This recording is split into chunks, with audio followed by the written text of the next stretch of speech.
கூட Chennai academy. Already நம்ம 6th செய்யுள் பார்த்துருந்தோம். அது லெசனா. இன்னைக்கு நம்ம பார்க்க போகிறது 6th உடைய உரைநடை பகுதி மட்டும் பார்க்க போறோம்.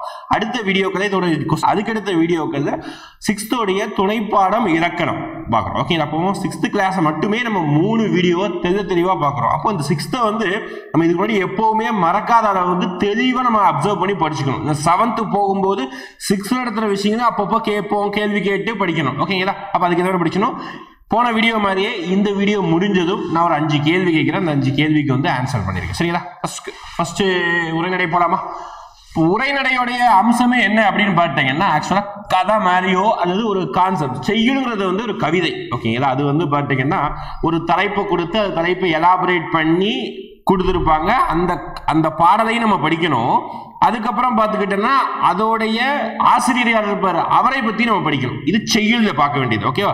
பாடல், அதோடைய ஆசிரியர், அப்புறம் இந்த பாடல் இருக்கக்கூடிய சொல்லும் பொருளும், இதுதான் நம்ம பார்க்கணும். ஆனால் உரைநடையில பார்க்கும்போது ஒரு தலைப்பு கொடுத்துருவாங்க. அந்த ஹெட்டிங்கோடைய தலைப்பு சம்பந்தமா டீட்டெயில்டாக கதை இருக்கும். மேபி அது ஒரு நபரை பற்றியா இருக்கலாம், அப்படின்னா ஒரு டாபிக் பற்றி இருக்கலாம், எதுனால இருக்கலாம். அப்போ இங்கே நமக்கு ஃபர்ஸ்ட் லெசன் கொடுக்க வேண்டியது பார்த்தீங்கன்னா வளர் தமிழ் அப்படின்னு சொல்லிட்டு தலைப்புல தமிழை பற்றி எலாபரேட் பண்ணி கொடுத்துருவாங்க. தமிழ் மொழி எவ்வளவு பழமையானது, அது எந்த அளவுக்கு தொன்மையானது, இந்த மாதிரி எல்லா விஷயங்களையும் இந்த ஒரு லெசன்ல நம்ம பார்க்க போறோம். ஓகேங்களா?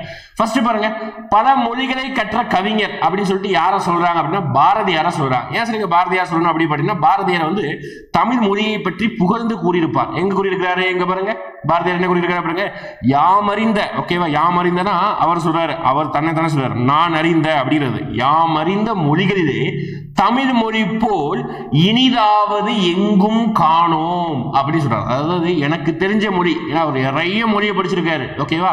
என்னது இங்கிலீஷ் படிச்சிருக்காரு, பிரெஞ்சு தெரியும், ஹிந்தி தெரியும், தமிழ் தெரியும், ஏகப்பட்ட மொழிகள் தெரியும். அப்போ இவ்வளோ மொழிகள் கற்றவருக்கு தமிழ் தான் என்னவா இருக்குதாமா, இனிதா இருக்குதாமா. எங்கேயுமே நான் பார்க்கல இந்த மாதிரி ஒரு மொழி. அதுதான் சொல்றாரு, யாமறிந்த மொழிகளிலே தமிழ் மொழி போல் இனிதாவது எங்கும் காணோம். இந்த கொட்டேஷன் கூறியவர் யார்? ஞாபகம் வச்சுக்கணும், பாரதியார். நல்ல ஞாபகம் வச்சுக்கணும். ஓகேங்களா?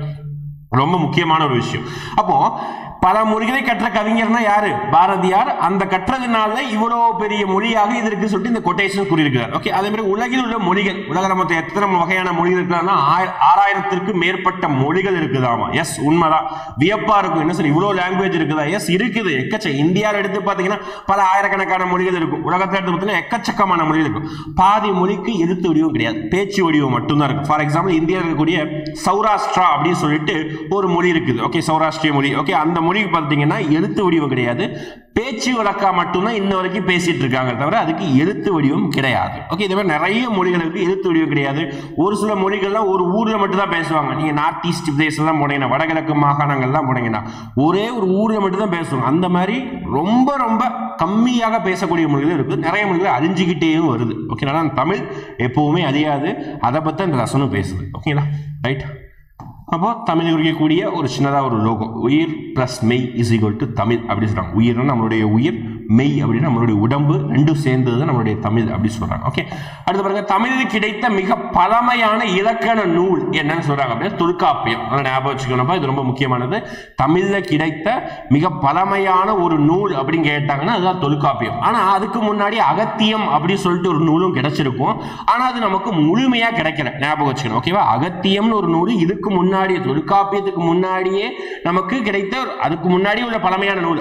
ஆனால் அது முழுமையா கிடைக்காதனால நம்ம தமிழ்ல கிடைத்த மிக பழமையான நூல்னா இதுதான் சொல்றோம், தொல்காப்பியம். தொல்காப்பியத்தின் ஆசிரியர் யார்? தொல்காப்பியர். அவ்வளவுதான். ஓகே, அகத்திய நூலுடைய ஆசிரியர் அகத்தியர் அப்படின்னு சொல்லுவாங்க. ஏன்னா அதுக்கு ஆசிரியர்கள் நம்ம கரெக்டா டிஃபைன் பண்ணி ரொம்ப காலத்துக்கு முன்னாடி இருக்குது. அதனால பாருங்க, அப்போ எத்தனை வருஷங்கள் தான் கிமுல தான் இருக்குது அந்த நூலே வந்து காலமே கிமு, தொல்காப்பியத்தோடைய காலமே. அப்போ பாருங்க எத்தனை வருடம் பழமையானது நம்மளுடைய தமிழ் மொழி. அப்ப தமிழ் எழுத்துக்கள் பெரும்பாலும் வலஞ்சொலி எழுத்துக்கள். இதெல்லாம் ரொம்ப ரொம்ப முக்கியம். இந்த மாதிரி கேள்விதான் அப்படியே ஸ்டேட்மெண்டா கேட்டு போயிடுவாங்க. ஓகே, ஸ்டேட்மெண்டா கேட்டு போயிடுவாங்க. அது நமக்கு புரியுது கஷ்டமா இருக்கும். அப்போ தமிழ் கூடிய எழுத்துக்கள் என்னது? வலஞ்சொலி எழுத்துக்கள். வலஞ்சொலி எழுத்துக்கள் என்ன பார்க்கலாமா? எக்ஸாம்பிள் பாருங்க. வலஞ்சொலி எழுத்துக்களுக்கு எடுத்துக்காட்டு பாருங்க. அ, அடுத்து ஏ, அடுத்து ஔ, அடுத்து நா, அடுத்து ஞா. ஓகே, அதாவது அந்த சுழிக்கிறத பொறுத்து அது வலஞ்சுழி இடஞ்சுழி அப்படின்னு சொல்றாங்க. ஓகேங்களா? எப்படி சுழிக்கிறாங்களோ, எப்படி எழுதுறாங்களோ அதை பொறுத்து அது வலஞ்சுழி. நம்ம வந்து வலது பக்கம் எழுத்து இங்க எழுதுறோம், அதனால இது வலஞ்சுழி எழுத்துக்கள். இடஞ்சுழி எழுத்துக்கள்னா ட, முடிஞ்சு போச்சா. ய இடது பக்கமா போகுது, ஓகேவா. ல ஓகே இடது பக்கமா போகுது, ஓகே. மீதி எல்லாமே வலது பக்கத்துல இருந்து எடுக்கிறதுனால வலஞ்சுழி எழுத்து. இந்த மாதிரி அந்த எழுதும் முறையை வைத்து இது வலஞ்சுழி எழுத்துக்கள், இது இடஞ்சுழி எழுத்துக்கள் அப்படின்னு சொல்றாங்க. தமிழ்ல என்ன மொழி எழுத்துக்கள் தான் அதிகமா இருக்குது, முக்கியமான ஒரு பாயிண்ட். இந்த மாதிரி இதுதான் நான் கொஸ்டினா கேட்பேன் நாளைக்கு. இப்ப தமிழ் எழுத்துக்கள் பெரும்பாலும் வலஞ்சுழி எழுத்துக்களாகவே உள்ளது. ஓகே நெக்ஸ்ட் போலாமா. அடுத்து அப்போ இதுவரைக்கும் நம்ம தமிழோட சிறப்புகளாக வளர் தமிழ் அப்படிங்கிற தலைப்புல நம்ம பார்த்திருக்கோம். அடுத்து நம்மளுடைய தமிழ் பார்த்தீங்கன்னா ரொம்ப மூத்த மொழி, ரொம்ப பழமையானது அப்படின்னு சொல்லிட்டு தலைப்புல நம்ம அடுத்து எலாபரேட் பண்ணோம். தமிழை பத்தி தான் பேசுறோம் வேற தலைப்புல பாருங்க. என்று பிறந்தவர் இதை சொன்னது யார் தான், நம்மளுடைய மகாகவி பாரதியார் தான். திருப்பி ஒரு கொட்டையை சொல்றாரு, நம்ம தமிழை பத்தி அவ்வளவு புகழ்ந்து பேசுறாரு.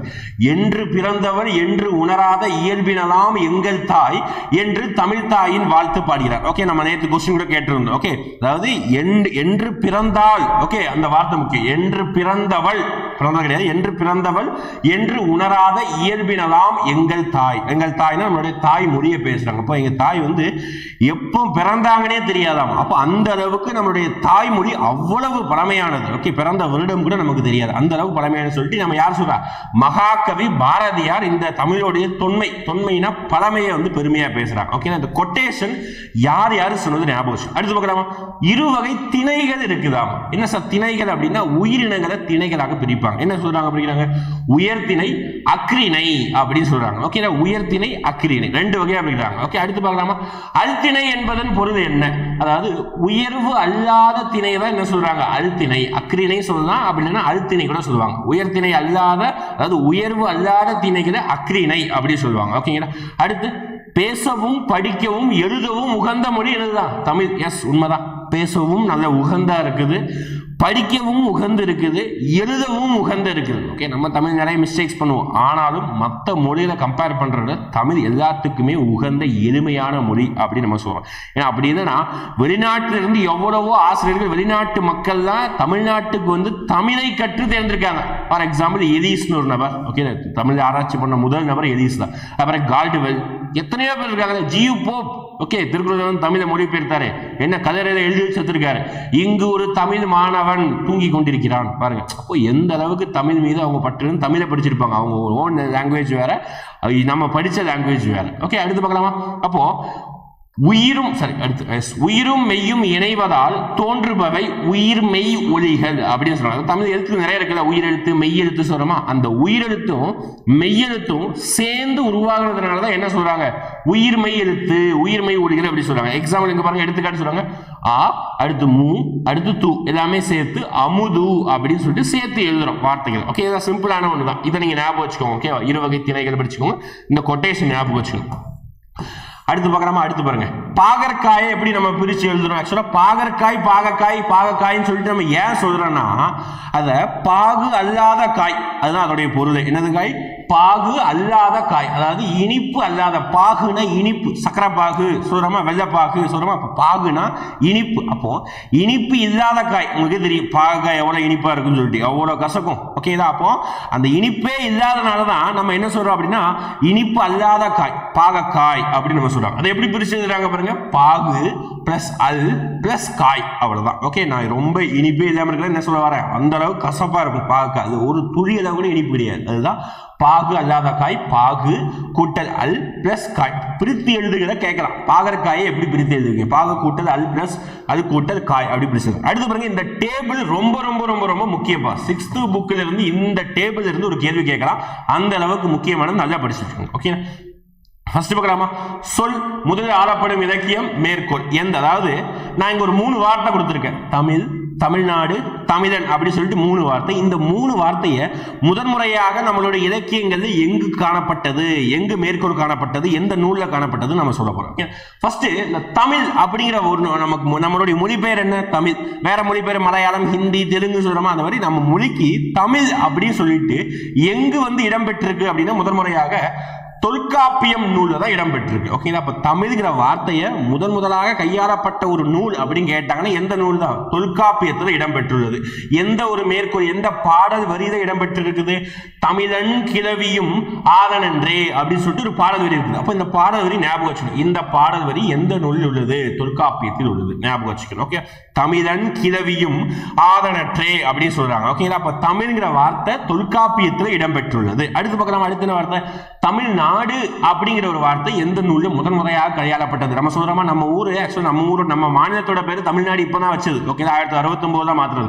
அப்ப அதுக்கு முன்னாடியே பாத்துக்கிட்டீங்கன்னா நம்ம மதராஸ் மாகாணம் அப்படிதான் நம்ம சொல்லிட்டு இருந்தோம். ஓகேங்களா? மதராஸ் இப்போ வரைக்கும் நம்ம வடக்கன்ஸ் எல்லாம் கூப்பிடுறாங்க. அப்போ நம்ம பழமையான பேரு மதராஸ் மாகாணம் தான். அப்போ அந்த பேரை நம்ம என்னவா மாத்திட்டோம்? தமிழ்நாடு அப்படின்னு நம்ம மாத்திருக்கோம். அப்போ அந்த தமிழ்நாடுங்கிற பேர் இதுக்கு முன்னாடி நம்ம நூல் இதுக்கு கையாளப்பட்டிருக்கு சொல்லிட்டு அண்ணா சொல்லியிருந்தார் நிறைய உரைகள். அப்ப அதுக்கு ஒரு ஆதாரமாக என்ன சொல்றாங்க? தமிழ்நாடுங்கிறத வந்து எப்பவே நம்ம சொல்லிட்டோம். சிலப்பதிகாரம் இயற்றும் பொழுதே பாருங்க, சிலப்பதிகாரத்துல வஞ்சி காண்டத்துல சொல்லியிருக்காங்க. ஓகேங்களா? சிலப்பதிகாரத்துல மொத்தம் 3 காண்டங்கள் இருக்கு. அந்த 3 காண்டங்கள் ஒரு காண்டம் தான் இந்த வஞ்சி காண்டம். அந்த காண்டத்துல என்ன சொல்லிட்டாங்க அப்படி பாத்தீங்கன்னா தமிழ்நாடுங்கிற ஒரு வார்த்தையை வந்து குறுக்கில் காமிச்சிட்டாங்க. என்ன நூல் பாருங்க, இமிழ்கடல் வேலியை தமிழ்நாடு ஆக்கிய இது நீ கருதினை ஆயின் அப்படி சொல்லிட்டு ஒரு கொட்டேஷன். ஓகே, இமிழ்கடல் வேலியை தமிழ்நாடு ஆக்கிய இது நீ கருதினை ஆயின் அப்படின்னு சொல்லிட்டு கொட்டேஷன். சிலப்பதிகாரம் இயற்றியவர் யார்? இளங்கோவடிகள். போன கிளாஸ்ல பார்த்துருப்போம். ஓகே, செய்யுள் பகுதியில இளங்கோவடிகள். அவர் எந்த காலத்தை சேர்ந்தவர்? கிபி 2ஆம் நூற்றாண்டு. யோசிச்சு பாருங்க, 2ஆம் நூற்றாண்டுன்னா கிட்டத்தட்ட அப்படியே ஒரு 1900 வருஷத்துக்கு முன்னாடியே, கிட்டத்தட்ட 2000 வருஷம் வச்சுக்கோங்க. 2000 வருஷத்துக்கு முன்னாடி நம்ம என்ன பண்ணிட்டோம்? தமிழ்நாடு ஒரு பெயர் வச்சிருக்கிறோம். ஓகேவா? அடுத்து தமிழன். நான் ஒரு தமிழன் சொல்றோமா? படம் பேர் கூட இருக்கா? விஜய் படம் பேரு. ஓகே, அப்ப தமிழன்கிற வார்த்தை யார் கையாளுனா? அப்பர். தேவாரம்ங்கிற ஒரு பாடலை கையாளிட்டு இருப்பார். ஓகே, அப்பர். ஓகே, திருநாவுக்கரசர் சொல்லுவாங்க அப்பர். அவர் தேவாரம் நூல்ல கையாள இருப்பாரு. அவர் என்ன ஒரு பாடல் வரி அப்படின்னா தமிழன் கண்டாய். நிறைய பாடல் வரிகள் முன்னாடி வரும். கடைசி எண்டிங்ல தமிழன் கண்டாய் அப்படின்னு சொல்லிட்டு முடிச்சு வச்சிருக்காங்க. ஓகே, இதுதான் பாத்தீங்கன்னா இந்த டேபிள் ரொம்ப முக்கியம். தமிழ், தமிழ்நாடு, தமிழன். ஓகே, மூணு வார்த்தைகளும் எந்தெந்த லாங்குவேஜ், எந்தெந்த புக்ல முக்கியமா வந்து கையாளப்பட்டுள்ளது. ஓகேங்களா? தொல்காப்பியம், தமிழ்நாடுங்கிறது சிலப்பதிகாரம் வஞ்சி காண்டத்துல தமிழன் அப்படின்னு சொல்லிட்டு அப்பர் தேவாரத்தை சொல்லியிருப்பார். ஓகே, ஈஸி நம்ம ஞாபகம். எப்படி ஞாபகம் பாருங்க, தமிழ்நாடு ஊர் பேரா, வஞ்சி ஓகேவா ஒரு ஊர் பேரா ஞாபகம் வச்சுக்கலாமா? ஞாபகம் வச்சுக்கோங்க. ஓகேங்களா? தமிழ்நாடு ஒரு ஊர் பேரு, வஞ்சிங்கிறது ஒரு ஊர் பேரு. ஓகே, அதே மாதிரி பார்த்தீங்கன்னா தமிழன். ஓகேவா? அப்போ 3 இதுல தமிழன் அப்படிங்கிறது வந்து ஒரு நபரை குறிக்கக்கூடிய. இங்க நபர் எங்க தான் படிக்கிறோம்? அப்பரை தான் நபரா படிக்கிறோம். அப்ப அப்பர் தமிழன்கிறது வந்தா. தமிழ் வந்தாலே தமிழ்ல இருக்கக்கூடிய மிக பழமையான நூல் என்னது? தொல்காப்பியம். அப்ப தொல்காப்பியத்தை குறிச்சு வச்சிருக்காங்க. ஓகே, இது நம்ம ஞாபகம் ஈஸியா வச்சுக்கலாம். ஆனா இதோடைய ஷார்ட்கட்ஸ், சாரி, இதோடைய பாடல்கள் நம்ம ஞாபகம் வச்சுக்கிதான் ஆகும். தமிழ் அப்படின்னா நமக்கு என்ன ஞாபகம்? இந்த பாடல் வரி ஞாபகம். தமிழன் கிளவியும், அந்த வார்த்தை ஞாபகம் வரும். தமிழன் கிளவியும். ஓகே, தொல்காப்பியம். தமிழ்நாடு அப்படின்னா ஞாபகம், இமிழ்கடல் வேலியை தமிழ்நாடு ஆக்கிய இது நீ அப்புறம் கருதினை ஆயின் அப்படி சொல்லணும். ஓகே, அடுத்து தமிழன் அப்படின்னு வந்தா அப்பருடைய தேவாரத்தை தமிழன் கண்டாய் அப்படி சொல்லிட்டு முடிக்கும். ஓகேங்களா? முடிஞ்சதா? அடுத்து போலாமா? அடுத்து பார்க்கலாமா? அடுத்து இந்த தமிழ்நாடு அப்படிங்கிற ஒரு பேரை நம்ம வச்சதுக்கு அப்புறம் நம்மளுடைய பேரை சிறப்புப்படுத்தும் விதமாக நம்ம என்ன பண்ணிருக்கோம் அப்படின்னு பார்த்தீங்கன்னா, நிறைய பேருக்கு தெரியும், படிச்சவங்களுக்கு தெரியும், ஒரு சில பேருக்கு அந்த ஊரை சேர்ந்தா தெரியும். ஓகே, தஞ்சாவூர்ல யூனிவர்சிட்டி ஒன்று இருக்குது. ஓகே, தஞ்சை பல்கலைக்கழகம் இருக்கு, தஞ்சை தமிழ் பல்கலைக்கழகம். அந்த பல்கலைக்கழகத்தோட கட்டமைப்பை எப்படி கட்டியிருக்காங்க அப்படின்னா, வானத்துல இருந்து பார்க்கும்போது நல்லா கவனிச்சுக்கோங்க, அந்த பல்கலைக்கழகத்தோட பில்டிங்ஸ் எப்படி கட்டியிருக்காங்கன்னா, வானத்துல இருந்து பார்க்கும் பொழுது எப்படி தெரியும்னா, கீழே அந்த பில்டிங்ஸ் எல்லாத்தையும் தமிழ்நாடு அப்படின்னு சொல்லிட்டு உருவத்துல அந்த மாதிரி இருக்கிற மாதிரி வந்து கட்டியிருப்பாங்க. ஓகே, அதை நான் இப்ப இமேஜ் காமிக்கிறேன், சொன்னா கூட பார்க்கும்போது உங்களுக்கு புரியும். இதுதான் பாருங்க, அதாவது நம்முடைய மாநிலத்துடைய பேரை ஒரு இமேஜா தமிழ்நாடு. ஓகே, இது எல்லாமே பில்டிங்ஸ், கட்டிடங்கள். ஓகே, இது எல்லாமே கட்டிடங்கள் தான். சரிங்களா? ரூம்ஸ், அதாவது ஒரு யூனிவர்சிட்டியில ஒவ்வொரு பிளாக்கா இருக்கும்ல, அந்த ஒவ்வொரு பிளாக்கையும் ஒவ்வொரு எழுத்துக்களாக இருக்கு. அதாவது தமிழ்நாடு என்ற எழுத்து வடிவில் அமைந்துள்ளது பல்கலைக்கழகத்தின் செயற்கைக்கோள் புகைப்படம், சேட்டலைட்ல இருந்து இமேஜ். ஓகேங்களா? நம்ம தஞ்சாவூர்ல இருக்கு இந்த பல்கலைக்கழகம். ஓகேவா? ரைட், அடுத்து பார்க்கலாமா? அடுத்து வளமை மொழி அப்படின்னு சொல்றாங்க. எப்படி எந்த அளவுக்கு ஒரு பழமையான மொழியோ அந்த அளவுக்கு வளமையான மொழி அப்படி சொல்றோம். எப்படி சொல்றாங்க? 8 தொகை 10 பாட்டு ஆகியவை சங்க இலக்கிய நூல்கள். நம்ம நேத்தான் பார்த்தோம், 11 கீழ்கணக்கு 11 மேல்கணக்கு சொல்லிட்டு 2 நூல் இருக்கு. அதுல 11 மேல்கணக்கு நூல்கள் 2ஆ பிரிக்கிறோம். இதெல்லாம் 8 தொகை 10 பாட்டு சொல்றோம். இது 2 சங்க இலக்கியம் தான். அடுத்து பாருங்க, திருக்குறள், நாலடியார், இதெல்லாம் நான் என்ன சொன்ன அறநூல்கள். அறநூல்கள் சொல்றத விட 11 கீழ்கணக்கு நூல்கள் சொல்லலாம். திருக்குறள் எல்லாமே 11 கீழ்கணக்கு நூல். நாலடியாறு நிறைய வரும் ஓகேங்களா. 8 தொகை நூல்கள் தான், நற்றிணை, குறுந்தொகை அதெல்லாம் வரும் 8 தொகை நூல்கள் தான் ஓகேங்களா. 10 பாட்டுல பார்த்தீங்கன்னா இந்த இந்த ஆற்றுப்படை நூல்கள் நிறைய வரும். 10 நூல்கள் இருக்கும். ஆற்றுப்படை தான் திருமுருகாற்றுப்படை, பெருநாற்றுப்படை, பொறுப்பானாற்றுப்படை சொல்லிட்டு சிறுபானாற்றுப்படை சொல்லிட்டு ஒரு 10 நூல்கள் வரும் ஓகேங்களா. படிக்கணும் எல்லாமே என்னென்ன நூல்கள் 11 கீழ்கணக்கில் எது வருது, 11 மேல் கணக்கில் எது வருது எல்லாமே படிச்சு வச்சுக்கணும். அடுத்து பாருங்க, பூவோடைய அதாவது ஆக்சுவலா ஃப்ளவர் இருக்குது நம்ம பூ, அந்த பூக்கு 7 ஸ்டேஜ் இருக்குது ஓகே. நமக்கு என்ன ஸ்டேஜ் தான் தெரியும், மொட்டு, அரும்பு, அப்புறம் வந்து பூ, அப்படிதான் நம்ம சொல்லுவோம். ஆனா பூக்கு உண்மையாவே 7 நிலைகள் இருக்கு. அந்த 7 நிலைகளுக்கும் தமிழ்ல பெயரும் இருக்கு ஓகேங்களா. பாருங்க, 7 நிலைகள் தோன்றுவது முதல், அதாவது 7 நிலைகளுக்கும் தோன்றுவது முதல், அது உருவாகிறதுல இருந்து அது உதிர்வது வரை தனித்தனி பெயர்களில் உள்ள மொழி என்ன அப்படின்னா தமிழ் அப்படி சொல்லிட்டு எல்லாத்துக்கும் தனித்தனியா பேர் இருக்குது ஓகேவா. மொட்டு, அரும்பு, பூ, அதுக்கு நிறைய பேர் இருக்கு ஓகே. பின் நாட்கள் ஒரு 9th புக்ல அந்த 7 ஸ்டேஜோடைய நேம்ஸ் கொடுத்துருப்பாங்க சரிங்களா. ரைட், பார்க்கலாம். அடுத்து பாருங்க, மா அப்படிங்கிற ஒரு சொல்லுக்கு எவ்வளவு பொருளை பாருங்க நம்ம ஊர்ல, நம்ம தமிழ் மொழியில மா என்னும் சொல்லுக்கு சொல்லின் பொருள் என்ன பாருங்க. மானா மரத்தை குறிக்கும், மானா விலங்கை குறிக்கும், மானா பெரிய சொல்லுவாங்க ஓகேவா. பெரிய அப்படின்னா மாநகரம் அப்படின்னு ஏன் சொல்றோம், பெரிய நகரத்தை தான் மாநகரம் அப்படின்னு சொல்லுவாங்க ஓகே. அப்புறம் திருமகள் அப்படின்னு சொல்லுவாங்க, அழகு சொல்லுவாங்க, அறிவு, அளவு, அழைத்தல் ஓகே, துகள், மேன்மை, வயல், வண்டு. பாருங்க, அப்ப மாங்கிற ஒரே ஒரு எழுத்து தான், சொல்லு கூட கிடையாது. ஒரு எழுத்துக்கு எவ்வளவு பொருள் பாருங்க நம்ம தமிழ்ல. மரம், விலங்கு, பெரிய, திருமகள், இது நிறைய கன்ஃபியூஷன்ஸ் உருவாகும். இருந்தாலும் நம்மளுடைய வளமையை சொல்றாங்க இங்க. சார் சொல்லிட்டு போயிடுவாங்க, யார் சார் உட்காந்து படிக்கிறது, நம்ம தான் படிக்கணும், வேற வழி கிடையாது, படிச்சுதான் ஆகணும். இருந்தாலும் நம்மளுடைய வளமை நமக்கு தெரிய வருது ஓகே. அப்ப தமிழுடைய சிறப்பு பெயர் என்ன, முத்தமிழ் அப்படின்னு சொல்லுவாங்க ஓகேங்களா. முத்தமிழ் அப்படின்னு சொல்லுவாங்க. ஏன், இயல், இசை, நாடகம் எல்லாமே நம்மளுடைய தமிழ்ல கலந்து இருக்குது ஓகே. இயலும் இருக்குது, இசையும் இருக்குது, நாடக அமைப்பும் இருக்குது ஓகே. அதுதான் முத்தமிழ் சொல்லுவாங்க. அடுத்து பாருங்க, வளர்மொழி. நம்ம மொழி வந்து வளர்ந்துகிட்டே வருது, காலத்துக்கு ஏற்ற மாதிரி எல்லாத்துக்கும் தகுந்த மாதிரி மாறிக்கிட்டே வருது. அதுதான் இங்க சொல்ல வராங்க பாருங்க. எண்ணத்தை வெளிப்படுத்துவது இயல் தமிழ், உள்ளத்தை மகிழ்விப்பது, நம்மளை சந்தோஷமா வச்சிருக்குதா அந்த மொழி என்னது, இசை தமிழ் ஓகே. உணர்வில் கலந்து வாழ்வை நல்வழிப்படுத்துவது நாடக தமிழ். இதெல்லாம் சேர்ந்ததுதான் நம்மளுடைய முத்தமிழ் அப்படின்னு நம்ம சொல்றோம் ஓகே. அதப்போ மேட்ச் த ஃபாலோயிங் கேட்கலாம், எண்ணத்தை வெளிப்பட்டால் இது என்ன மொழி, என்ன தமிழ் அப்படின்னா அதுக்கு பேர் வந்து இயல் தமிழ். உள்ளத்தை மகிழ்விப்பது, உள்ளத்தை மனசு சந்தோஷமா வச்சுக்க, அதுக்கு பேர் என்ன, இசை தமிழ். உணர்வுல கலந்து நல்வழிப்படுத்துறதுக்கு பேர் என்ன, நாடக தமிழ் ஓகேங்களா. அடுத்து பாருங்க, தாவர இலை பெயர்கள் என்ன ஓகே. அதாவது ஒவ்வொரு தாவரத்துக்கும் ஒவ்வொரு இது இருக்கும்பா சரிங்களா. ஒவ்வொரு இலைக்கும் ஒவ்வொரு பேர் வச்சிருக்கிறாங்க, அதுதான் இங்க சொல்றாங்க பாருங்க. அதாவது நம்ம இங்கிலீஷ் எல்லாத்துக்கும் லீஃப்னு சொல்லிட்டு போயிடும், ஆனா தமிழ்ல ஒவ்வொரு தாவரத்துக்கும் ஒவ்வொரு பேர். ஃபார் எக்ஸாம்பிள், வாழை இலை சொல்றோமா, தென்னங்கீற்று, அதே மாதிரி ஒவ்வொரு இதுக்கும் நம்ம சொல்றோம். பார்க்கலாமா. இப்போ ஆள், அரசு, மா, பலா, வாழை, இந்த எல்லா மரத்துக்கும், அதாவது அரச மரம், ஆலமரம், அடுத்து மாமரம், பலாமரம், வாழை மரம், இந்த எல்லா மரத்தோடைய அந்த இலை பெயர் என்ன, அந்த இலை பெயர் என்னன்னா இலை தான் அதுக்கு சாரணம். வாழை இலை, பலா இலை, மா இலை, அரசமர இலை, ஆலமர இலை, இப்படிதான் சொல்லுவோம் சரிங்களா. இது வந்து பேச்சு இருக்கிறது இப்படிதான் சொல்லுவோம். ஒரு சில இதெல்லாம் பேச்சு இருக்கிறது வேற மாதிரி சொல்லுவோம், நம்ம இங்க படிக்கிறது வேற மாதிரி இருக்கும். பார்க்கலாமா, இங்க பாருங்க. அது பாருங்க, அகத்தி, பசலை, முருங்கை, இதை சொல்லும் போது உங்களுக்கே தெரிஞ்சிருக்கும் ஓகே. ஏன்னா என்ன சொல்ல வரேன், கீரை தான் சொல்ல வரேன். நிறைய இது அதை பார்க்க வேணாம், நான் காமிச்ச பிறகு நீங்க பாருங்க சரிங்களா. ஜூம் பண்ணிக்கிறேன் ஓகே. அப்போ அகத்தி, பசலை, முருங்கை ஓகே. இந்த பேரை பார்க்க, அகத்தி கீரை, பசலை கீரை, முருங்கைக்கீரை, அதுவும் இலை தான் சரிங்களா. அந்த தாவரத்தோட இலையை தான் நம்ம சாப்பிடுறோம் ஓகே. அப்போ இந்த மாதிரி படிச்சா அதை என்ன சொல்லுவோம், நம்ம கீரை அப்படின்னு நம்ம சொல்லுவோம் சரி. அடுத்து மல்லி ஓகே, மல்லிப்பூ சொல்றோமா, அதோடைய இலைகளை சொல்றோம் அப்படின்னா தலை அப்படின்னு நம்ம சொல்றோம். ஞாபகம் வச்சுக்கணும்ப்பா, இலைக்கு வேற வேற என்ன பேர் தான் இருக்குது. அப்போ அகத்திக்கீரை, முருங்கைக்கீரை, பசலை கீரை அப்படின்னு சொல்றோம் ஓகே. மல்லியை நம்ம என்ன சொல்றோம், தலைன்னு சொல்றோம். அடுத்து பாருங்க, கமுகு. என்ன சார் கமுகுன்னு நான் ஒரு தாவரமே கேள்விப்பட்டது, எஸ் இனிமேல் கேள்விப்பட்டுக்கணும். கமுகுக்கு நம்ம சொல்லக்கூடியது பாக்கு ஓகே. பாக்கு தான் கமுகு அப்படின்னு சொல்லுவாங்க ஓகே. கமுகு என்ன சொல்றாங்க, கமுகோட இலைன்னு சொல்றாங்க கூந்தல் அப்படின்னு சொல்லுவாங்க. கமுகு கூந்தல் ஓகே. வெற்றிலை அப்படிலாம் சொல்லக்கூடாது ஓகேவா. அந்த வெற்றிலை சொல்லக்கூடாது, கமுகு கூந்தல் ஓகே. பாக்கு சொல்லிட்டு அதை வெற்றிலை. எடுத்து அருகு கோரை. ஓகே, அருகம் புல் சொல்றோமா, அந்த அருகு கோரை அதுக்கு நம்ம என்ன சொல்றோம், புல் அப்படின்னு சொல்றோம். அருகம் புல். நிறைய பேர் ஜூஸ் எல்லாம் குடிச்சிருப்பீங்க, பிள்ளையாருக்கு வந்து மாலையா தொடுத்து போடுவோமா, அருகம் புல். அதே மாதிரி கோரைன்னு ஒரு தாவரம் இருக்கு. இந்த தாவரத்துடைய அந்த இலைக்கு பேர் என்ன சொல்றாங்க, புல்லு அப்படின்னு சொல்றாங்க. ஓகேவா, அருகம் புல், கோரை புல்.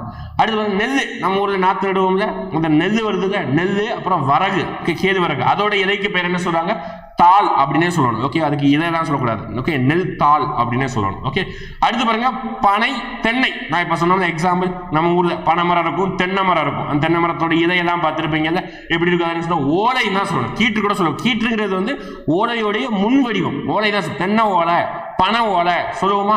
தென் மாவட்டம் போனீங்கன்னா சொக்கப்பானைன்னு ஒன்று கொளுத்துவாங்க, நிறைய பேர் கேள்விப்பட்டிருப்பீங்க. ஓகேங்களா, பனை ஓலைகளாக வச்சு நடுவில் வந்து ஒரு பனை மரத்தை வச்சுட்டு அதை சுற்றி ஓலைகள்லாம் கட்டி வந்து கார்த்திகை தீபத்தன்னைக்கு கொளுத்தி விடுவாங்க, சொக்கப்பானை அப்படி சொல்லுவாங்க. அப்போ பனை ஓலை, தென்னை ஓலை, அதுதான். ஓகே, அடுத்து கரும்பு நாணல். இது ரொம்ப முக்கியம்ப்பா. கரும்பு அப்புறம் நாணல், இதோட தோகை என்ன சொல்றாங்க, தோகைன்னு சொல்லுவாங்க. அதாவது கரும்புக்கு இப்படி கரும்பு இருக்கும், அதுல வந்து அந்த டாப்ல வந்து இப்படி இருக்குமா, மயிலோட தோகை மாதிரி இருக்கு. அதனால நம்ம என்ன சொல்றாங்க, கரும்புக்கும் நாணலுக்கும் தோகை அப்படி சொல்லுவாங்க. அடுத்து பாருங்க சப்பாத்தி கல்லிக்கும் தாளைக்கும் என்ன சொல்றாங்க அப்படி பாத்தீங்கன்னா மடல் அப்படின்னு சொல்லுவாங்க. சப்பாத்தி கல்லியோடைய இது இருக்குல்ல, அதுக்கு என்ன சொல்லுவாங்க, மடல் அப்படின்னு சொல்லுவாங்க. ஓகே, இந்த டேபிள் ரொம்ப முக்கியம், கேள்வி கேட்பாங்க பாருங்க.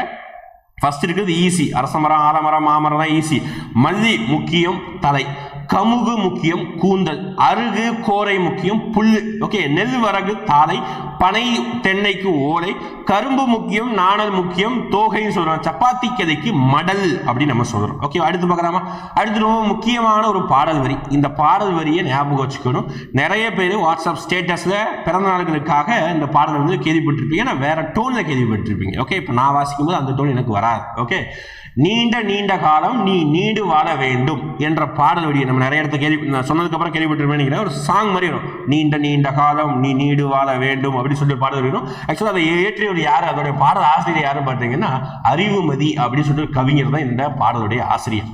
தமிழ்ல வந்து தமிழையும் போட்டுறாங்க, நீண்ட நீண்ட காலம் நீ நீடு வாழ வேண்டும் அப்படின்னு சொல்லிட்டு தமிழை புகழ்ந்து சொல்றாங்க. அது நமக்கு ஏற்ற மாதிரி நம்ம வந்து வாட்ஸ்அப் ஸ்டேட்டஸுக்கு பிறந்தநாளுக்காக நம்ம அதை ஆட் பண்ணிக்கிறோம். ஓகே, அடுத்து பாருங்க சிறகின் ஓசை அப்படின்னு சொல்லிட்டு தலைப்புல பறவைகளை பத்தி பேசுறாங்க. அடுத்த தலைப்பு. ஓகேங்களா, அடுத்த லெசன் நம்ம போறோம்.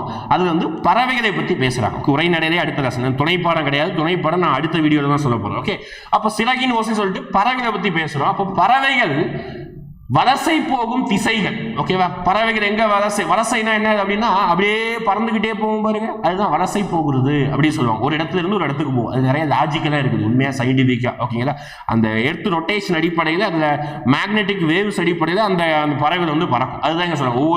ஒவ்வொரு நேரம் ஒரு மாதிரி இருக்கும். பொதுவாக பாருங்க, பொதுவா எப்படி பறக்கும்னா வடக்கிலிருந்து தெற்கு நோக்கியும் மேற்கிலிருந்து கிழக்கு நோக்கியும் பறக்கும். அதை ஞாபகம் வச்சுக்கோங்க, கிழக்கு நோக்கியும் பறக்கும் பொதுவா.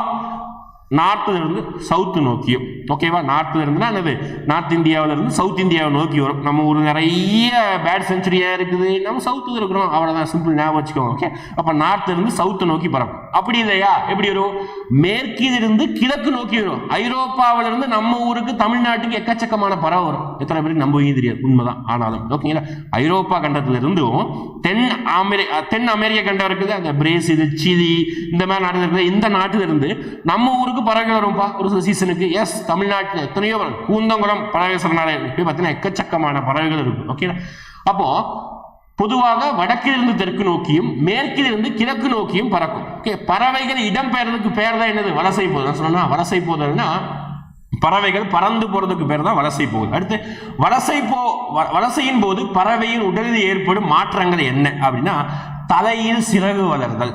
தலை இருக்குது, அதோட ஹெட், அது சிறகு வளருமாமா. ஓகே, அடுத்து இறகுகளுடைய நிறம் மாறுதல், உடலில் கற்றையாக முடி வளர்தல்.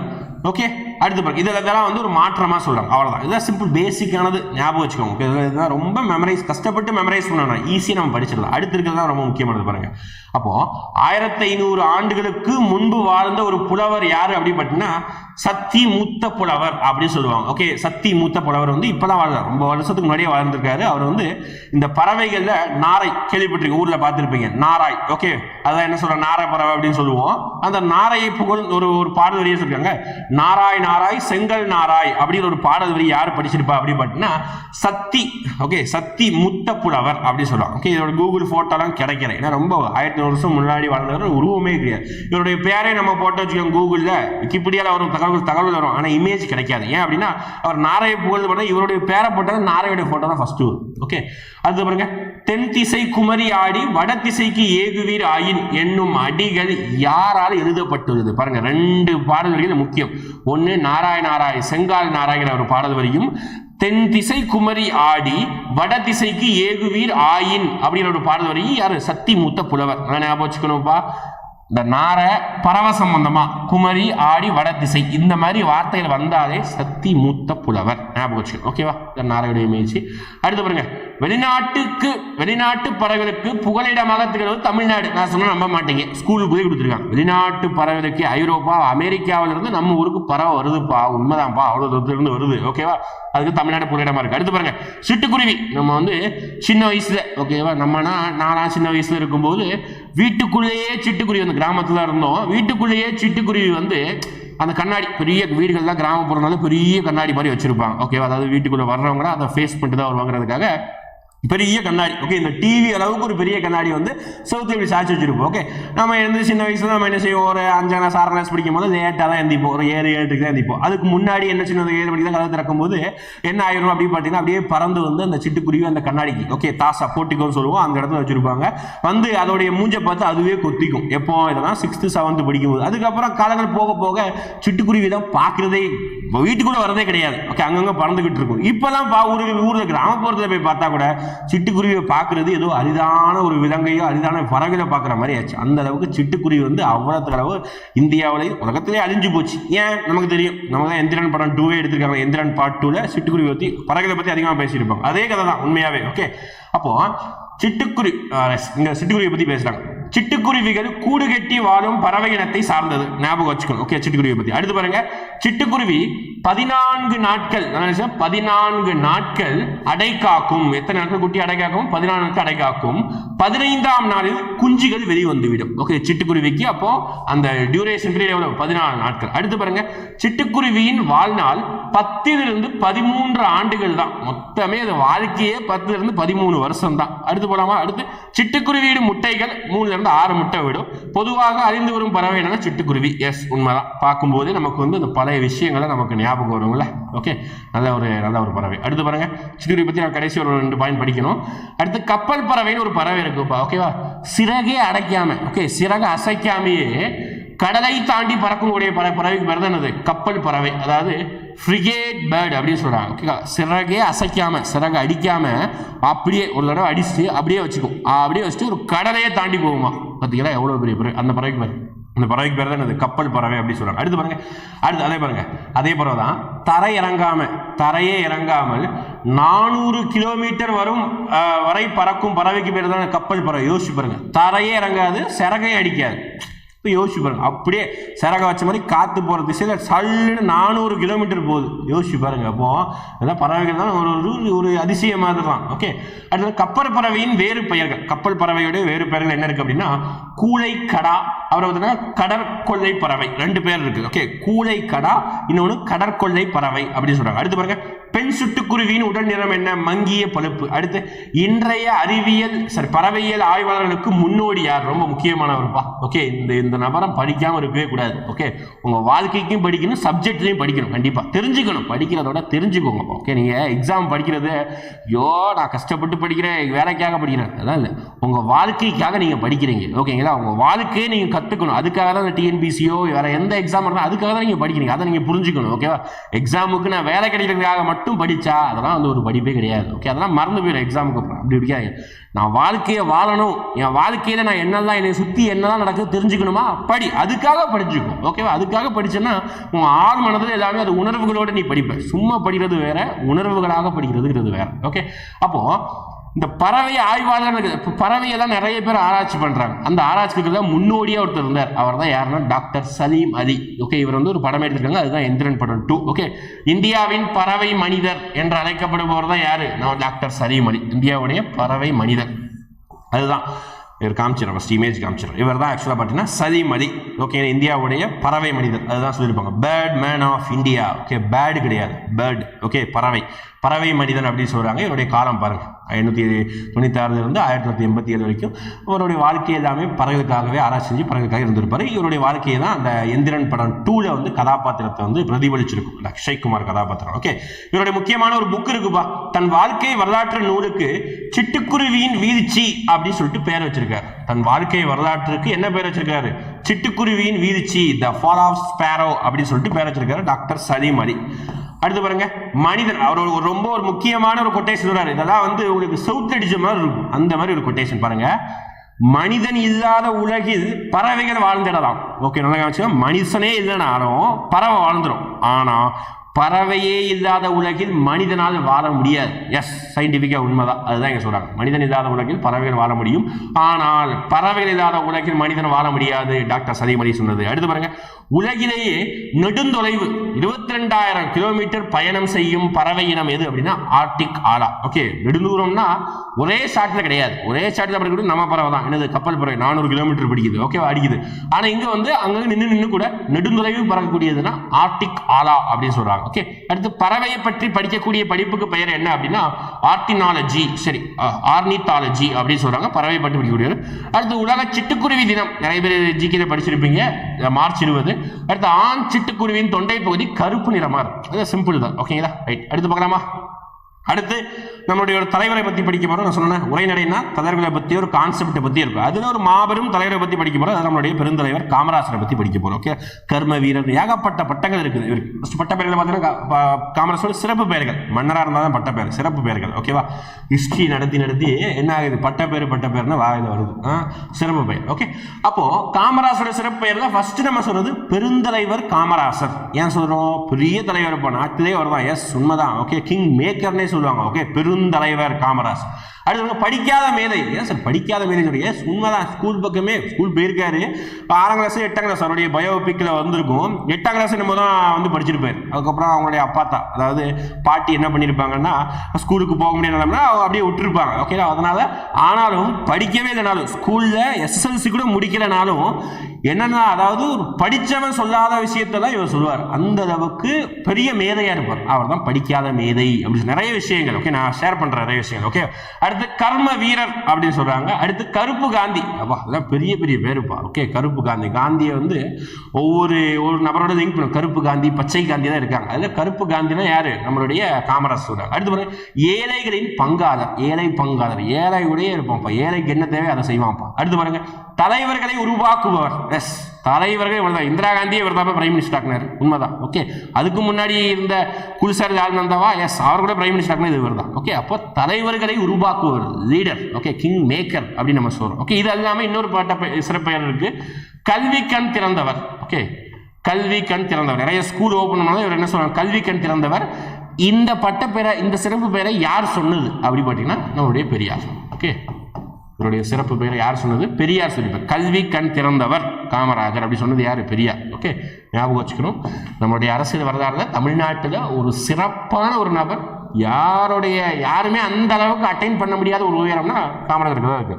அந்த உயரம் காமராஜருடைய கல்வி பணி. அவர் என்னப்பா பண்ணாரு? அவர் ஏன்பா கல்வி கண் திறந்தவர் சொல்றீங்க? எஸ், பார்க்கலாம். ஓகே, மாநிலம் முழுக்க அனைவருக்கும் இலவச கட்டாய கல்விக்கான சட்டத்தை இயற்றி நடைமுறைப்படுத்தியது யாரு? காமராஜர். சாதாரண காரியம் கிடையாது. ஓகே, நமக்கு இருக்குது, ஆர்டிகல் தான் இருக்குது. ஓகே, 21A தான் இருக்குது. அதான் எப்போ வந்தது? இப்போ வந்து ரைட் டு எஜுகேஷன் ஆக்ட் தான். இவரெல்லாம் அப்பவே உருவாக்குனவர், 1960களே கொண்டு வந்தவர். ஓகே, மாணவர்கள் பசியின்றி, அதுதான் மெயின். தமிழ்நாட்டு எல்லாத்துக்கும் முன்னோடி இருக்கிற மாதிரி இவருடைய ஸ்கீம் இந்தியாவுக்கே முன்னோடி. எஸ், பசியின்றி, மாணவர்கள் வந்து பசியின்றி படிக்க மதிய உணவு திட்டத்தை கொண்டு வந்து யாரு? எஸ், காமராஜர். ஓகே, இதுக்கு ஒரு கதையே இருக்குது. ஆக்சுவலா வந்து பசங்களுக்கு ஸ்கூல்லாம் ஓபன் பண்ணிட்டாங்க. ஓகே, ஊருக்கு ஒரு என்ன சொல்றாங்கன்னா, ஒரு தொடக்கப்பள்ளி, சரி ஊர் அப்படி நிறைய ஸ்லோகன் வரும். தெருவுக்கு தொடக்கப்பள்ளி, ஊருக்கு ஒரு உயர் பள்ளி அப்படி சொல்லி நிறைய ஸ்லோகன் வரும்.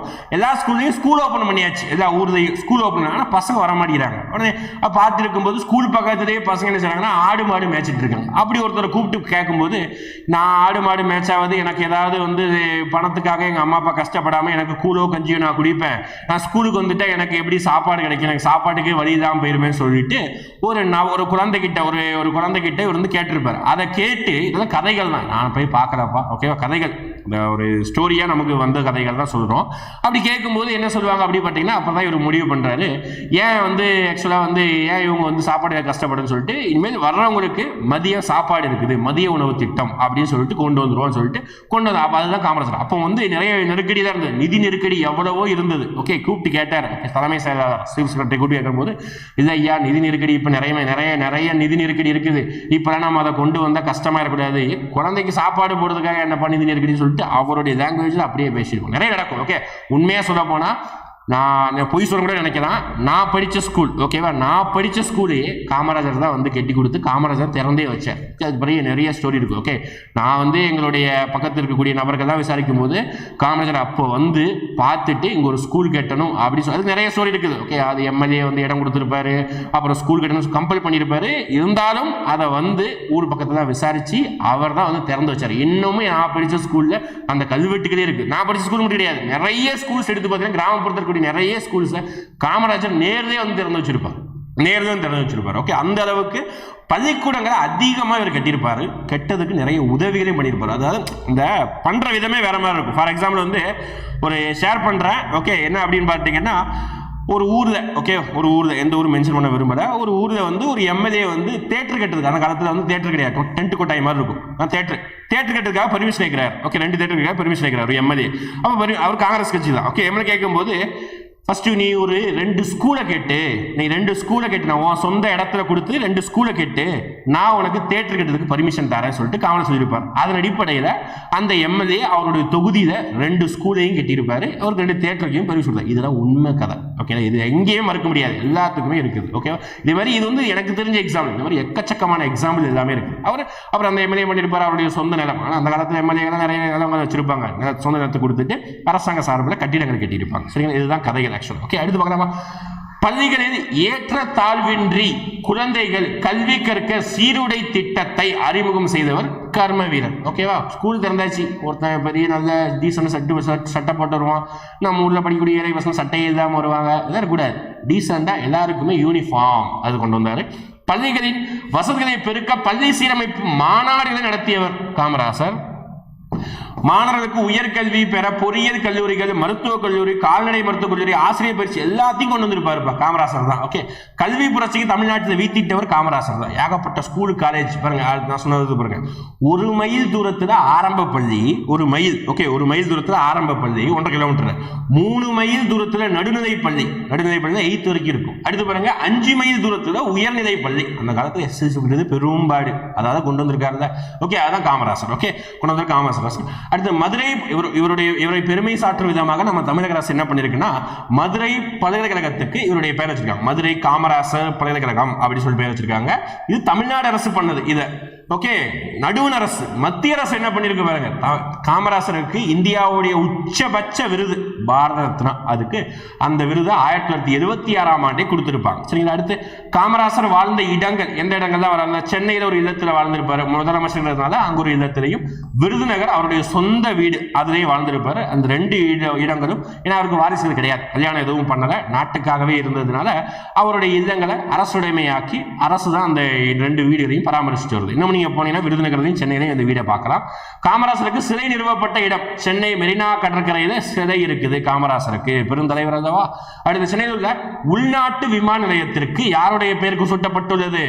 காமராசருடைய பெயர் சூட்டப்பட்டுள்ளது. ஓகே, உள்நாட்டு டொமஸ்டிக் ஏர்போர்ட் இருக்கு, வெளிநாட்டு விமான நிலையத்துக்கு அண்ணாவுடைய பேர் சூட்டப்பட்டிருக்கு, உள்நாட்டு விமான நிலையத்துக்கு காமராசருடைய பேர் சூட்டப்பட்டிருக்கு.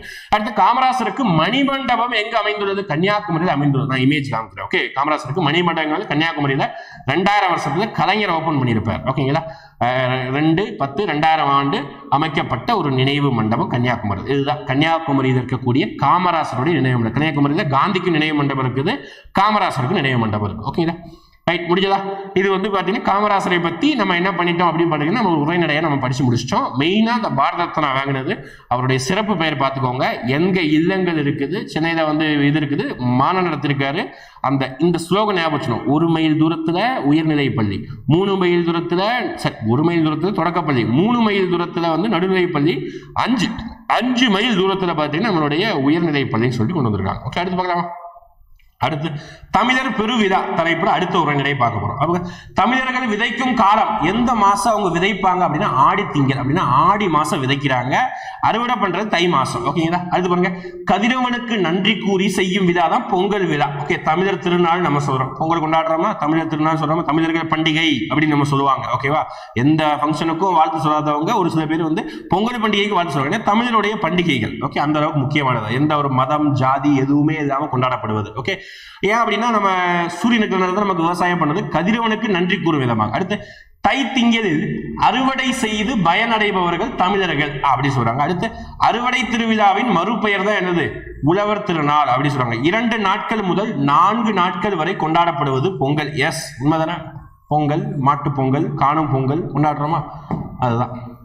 அடுத்து போகி திருநாள், அதாவது பொங்கலுக்கு முந்தின நாள் நம்ம என்ன சொல்லுவோம் அப்படின்னா போகி பண்டிகை சொல்லுவோம். இது அந்த காலத்துல இருந்தே தமிழ்ல வந்து ஃபாலோ பண்ணப்படுது. அது என்ன சொல்றாங்க ஸ்லோகனா, பழையன கழிதலும் புதியன புகுதலும் என்பது ஆன்றோர் மொழி அப்படின்னு சொல்றாங்க. அதாவது பழசதான் கழிக்கணும், புதுசெல்லாம் உள்ள வரணும். ஏன்னா நம்ம தை தானே அந்த வந்து ஒரு புதுசு அறுவடை பண்ணி நம்ம கையில் ரூபா வரும், பழைய பொருளாக தூர போட்டுரு, புது பொருளாக வாங்கி வைப்போம். ஓகே, அதுதான் சொல்றோம், பழையன கழிதலும் புதியன புகுந்தலும் அப்படி சொல்லுவாங்க. ஓகே, வடிவே சரி விவேக் கூட ஒரு படத்தை காமெடியில் வரும். ஓகே, அந்த சாமி பட காமெடியில் வந்து பழசெல்லாம் போட்டு எரிச்சிட்டே இருப்பாங்க, எரிச்சு ஓசோனில் ஓட்ட விடுன்னு சொல்லுவாங்க. ஓகே, நான் இந்த ஜில்லாவிலேயே அறுத பழசு 90 வருஷம் பழமையான ஒரு இதை சொல்லிட்டு ஒரு தாத்தா தூக்கி போடுவாங்க. அது ஒரு காமெடி இருக்கும். அந்த போகி பண்டிகைலாம் தமிழர் காலத்தில் முன்னாடியே சொல்லியிருக்காங்க. ஓகே, வீட்டில் உள்ள பயனற்ற பொருட்களை நீக்கி வீட்டை தூய்மை செய்யும் நாள், அவ்வளவுதான், தவிர தீயில தான் போட்டு எரிக்கணும் தான் கிடையாது. நம்ம அதை சும்மா ஒரு ஃபாலோ பண்றோம். ஓகே, தூர போட்டா போதும். அடுத்து மார்கழி மாதத்தோட இறுதி நாளை தான் நம்ம போகி திருநாள் சொல்றோம். அந்த காலத்துல போகி பண்டிகை என்ன சொல்லுவாங்கன்னா இந்திர விழா சொல்லுவாங்க. போகி பண்டிகை என்ன சொல்றோம், இந்திர விழா அப்படி சொல்லுவாங்க. அடுத்து பாருங்க, பொங்கல் திருநாள் என்ன சொல்றோம், பொங்கல் என்பதன் பொருள் பொங்கி பெருகி வருவதுதான் பொங்கல்னு மீனிங். ஓகே, அடுத்து திருவள்ளுவர் ஆண்டு தொடங்கும் நாள்னா தை முதல் நாள் தான் நம்ம திருவள்ளுவர் ஆண்டு தொடங்குது சொல்றோம். தை 2ஆம் நாளை நம்ம திருவள்ளுவர் தினம்னு கொண்டாடுறோம். ஞாபகம் வச்சுக்கணும், தை 2ஆம் நாளை நம்ம திருவள்ளுவர் தினம் அப்படின்னு சொல்லி கொண்டாடுறோம். அடுத்து மாட்டு பொங்கல் அன்னைக்கு தான். நான் மாட்டு பொங்கல் நம்ம ஊர்ல என்ன வரும், மாடு பிடித்தல், ஜல்லிக்கட்டு, ஏறு தழுவுதல் என்று அழைக்கப்படக்கூடிய வீர விளையாட்டுகள், மஞ்சு விரட்டு எல்லாமே நடைபெறும். அடுத்து மாடு அப்படின்னா என்ன பொருள் அப்படின்னா செல்வம் அப்படின்னு அர்த்தம். ஏன்னா அந்த காலங்களில் நம்ம எவ்வளவு மாடு வச்சிருக்கோமோ அதுக்கேற்ற மாதிரி தான் நம்ம எவ்வளவு பணக்காரனா இருக்கிறோங்கிறது அர்த்தம். அடுத்து பாருங்க, காணும் பொங்கல் அப்படின்னா மாட்டு பொங்கலுக்கு அடுத்த நாள் தான் நம்ம காணும் பொங்கல். ஓகேவா? அது பெரிய ஆசிரியர் அன்னைக்கு லீவு தான், ஊர் சுத்தி பார்ப்போம். ஓகே, அறுவடை திருநாள ஆந்திரா, கர்நாடகா, மகாராஷ்டிரா, உத்தரப்பிரதேசம் ஆகிய மாநிலங்களில் கொண்டாடப்படுது. அதோட பேர் என்ன, ரொம்ப முக்கியம், கேள்வி கேட்பாங்க. மகர சங்கராந்தி அப்படின்னு சொல்லுவாங்க. நம்ம ஊர்ல பொங்கல் சொல்ற மாதிரி இந்த மாநிலத்துல என்ன சொல்லுவாங்க, மகர சங்கராந்தி. அதாவது பஞ்சாப் மாநிலத்தில் அறுவடை திருநாள் நம்ம என்ன சொல்லுவோம், லோரி அப்படின்னு சொல்லுவாங்க, லோஹரி அப்படின்னு சொல்லுவாங்க. ஓகே, பஞ்சாப் மாநிலத்தில் அறுவடை திருநாள் லோஹரி அப்படி சொல்லுவாங்க. குஜராத், ராஜஸ்தான் மாநிலங்கள்ல உத்தராயன் அப்படின்னு சொல்லுவாங்க. ஓகே, இதெல்லாம் ரொம்ப முக்கியம், இதெல்லாம் கேள்வி கேட்பாங்க, கேள்வி கேட்கக்கூடிய ஏரியா நான் சொல்லியே நடத்திடுறேன். ஓகே, உத்தராயன் எங்க, குஜராத், ராஜஸ்தான். அடுத்து திருவள்ளுவர் ஆண்டு எப்பொழுது சொல்றாங்க அப்படின்னா கிமு அப்படின்னா பொது ஆண்டுக்கு முன்பு 31, அதுதான் திருவள்ளுவர் ஆண்டு அப்படின்னு சொல்றாங்க. கிமு 31 ஞாபகம் வச்சுக்கணும். ஓகே, அப்போ இன்னைக்கு நம்ம என்ன வருஷமோ இதுல இருந்து 31 வந்து நம்ம கூட்டிக்கிட்டா அதுதான் திருவள்ளுவர், நம்ம இப்ப இருக்கக்கூடிய திருவள்ளுவர் ஆண்டு. அதாவது திமு திபில நம்ம ஃபாலோ பண்ணணும்ப்பா. ஓகே, அதான் இருக்குது, அதெல்லாம் நம்ம இப்போ எதுவும் ஃபாலோ பண்றது இல்லை. அடுத்து வளரும் வணிகம், ஒரு பொருளை பிறரிடமிருந்து வாங்குவதும் பிறருக்கு விற்பதும் வணிகம். எஸ், பொருட்களை விற்பவர் வணிகர், வாங்குபவர் நுகர்வோர் அப்படி சொல்றாங்க. வணிகத்தை பற்றி பேசுறாங்க. பண்டமாற்று வணிகம், நம்மிடம் கூடுதலாக இருக்கும் பொருளை கொடுத்து நமக்கு தேவையான பொருளை பெற்றுக்கொள்வதுதான் பண்டமாற்று முறை. அதான் ஒரு பொருளை கொடுத்து இன்னொரு பொருள். அப்ப சங்க இலக்கியத்தில் நம்ம ஊர்லையும் ரூபாலாம் கிடையாது, பண்டமாற்று முறை தான். அப்ப எந்த பொருளை கொடுத்து எந்த பொருள் வாங்கியிருக்காங்க பாருங்க. அந்த காலங்கள்ல நெல்லை கொடுத்து அதற்கு பதிலாக உப்பு வாங்கிக்குவாங்க. ஒரு மூட்டை நெல்லை கொடுத்து ஒரு மூட்டை உப்பு வாங்கிக்குவாங்க. இதுதான் பண்டமாற்று முறை. ஒரு பண்டத்தை கொடுத்து இன்னொரு பண்டத்தை மாத்துறாங்க. அடுத்து ஆட்டோடைய பாலை கொடுத்து என்ன வாங்கிக்கிறாங்க, தானியங்களை வாங்கிக்கிறாங்க. ஆட்டு பால் இருக்குது, ஆட்டோடைய பாலை கொடுத்து தானியங்கள், கேழ்வரகு, கம்பு, சோளம் இதெல்லாம் வாங்கிக்கிறாங்க. அடுத்து பாருங்க, வணிகத்துடைய வகைகள், தரைவழி வணிகம், நீர்வழி வணிகம் அப்படி சொல்றாங்க. உள்நாட்டு வணிகம், வெளிநாட்டு வணிகம் பிரிக்கலாம். வணிக குழுவின் பெயர் வந்து வணிக சாத்து அப்படின்னு சொல்லுவாங்க. இதெல்லாம் கொட்டை, அதாவது ஸ்டேட்மெண்ட்டை கேட்கும் போது ஞாபகம் வராது, இப்பயே ஞாபகம் வச்சுக்கணும். வணிக குழுவுடைய பெயர் என்ன, வணிக சாத்து அப்படி சொல்லுவாங்க. அடுத்து கடல் வழியாக கப்பல்கள் மூலம் பொருட்களை அனுப்புவதும் வரவழைப்பதும் என்னது, நீர்வழி வணிகம் அப்படின்னு சொல்றாங்க. அடுத்து பாருங்க, கப்பல் வந்து நிற்குமிடம் துறைமுகம், இதெல்லாம் ஈஸியானதுதான். தமிழ்நாட்டுடைய தலை சிறந்த துறைமுகம்னா நம்மளுடைய பூம்புகார் துறைமுகத்தை தான் சொல்றாங்க. ஓகேங்க, தஞ்சாவூர் மாவட்டத்தில் இருக்கக்கூடியது. அடுத்து வணிகத்தின் வகைகள் 2, தனிநபர், நிறுவன வணிகம். அடுத்து இந்த பாடல் வரிகள் தான் முக்கியம், இதுக்காக தான் வெயிட் பண்ணிட்டு இருந்தது, ரொம்ப முக்கியமானது இந்த பாடல் வரி. அடுத்து இந்த பாடல் வரி, ஓகே 3 பாடல்கள் இருக்குது. ஓகே 1 ஃபர்ஸ்ட் என்னது பாருங்க, தமிழ்நாடு விதைந்த வெண்ணெல். ஓகே வெண்ணெல்னா நெல். ஓகே வெண்ணெல் தந்து பிற நாட்டு உப்பின் கொள்ளை சூற்று அப்படின்னு சொல்றாங்க. ஓகே அதாவது நெல்லை கொடுத்து உப்பை மாத்திக்கிட்டாங்களாமா. இந்த பாடல் வரி எங்க இடம்பெற்றுள்ளது? நற்றிணையில இடம்பெற்றுள்ளது. உமனர் போகிறோம். உமனர்னா உப்பு விற்கிறவங்க தான் என்ன சொல்லுவாங்க? உமனர் அப்படின்னு சொல்லுவாங்க. ஓகேங்களா? அப்போ தமிழ்நாடு விளைத்த வெண்ணெல் தந்து பிற நாட்டு உப்பின் கொள்ளை சுற்றி நிறைய பாடல் வந்து கடைசியா உமனர் போகலும் அப்படி போகலும் எஸ் சொல்றாங்க. நற்றிணை. அப்போ நற்றிணை என்ன சொல்லுவாங்க? நெல்லை கொடுத்து என்னவா மாறுது? உப்பா மாறுது நற்றிணையில. நல்லா ஞாபகம் வச்சுக்கணும். பாடல் வரி ஞாபகத்தோட இந்த மாதிரி ஷார்ட்கட் ஞாபகம் வச்சுக்கணும். நற்றிணையில நெல்லை கொடுத்து உப்பு, நற்றிணை நெல்லு உப்பு மாறுது. அடுத்து பாருங்க, குறுந்தொகையில எப்படி மாறுது? பாலோடு வந்து கூலோடு பெயரும். நான் சொன்னா ஆட்டோடைய பாலை கொடுத்தா கூழு அப்படின்னா என்னது அப்படின்னா நம்மளுடைய தானியங்களை சொல்லுவாங்க. அப்போ குறுந்தொகையில எப்படி வருது?